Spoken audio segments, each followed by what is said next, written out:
მოგესალმებით, მივესალმებით თქვენს მაყურებელს. კიდევ ერთხელ ვიტყვი, რომ ძალიან მიხარია ამ გადაცემაში მონაწილეობა, მადლობა ამ შესაძლებლობის მოცემისთვის და მართლაც ძალიან კარგ, ბევრ საქმეს აკეთებთ საქართველოსთვის ქვეყნის გარედან და ჩემი პატივისცემა კიდევ ერთხელ მინდა დავიდოს. მადლობა თქვენ, ბატონო ზურაბ. ეხლა რაც შეეხება ახლო აღმოსავლეთში შექმნილ სიტუაციას, რეალურად მიმდინარეობს ომი.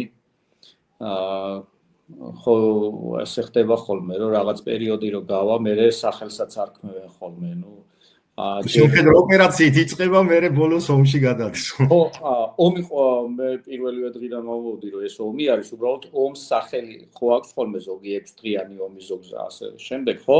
იომ კიპურის ომი და ასე შემდეგ, ამასაც თავის სახელი ერქმევა. დღეს პირობითად დავარქვათ ირან-ისრაელის ომი, მაგრამ მერე შეიძლება სხვა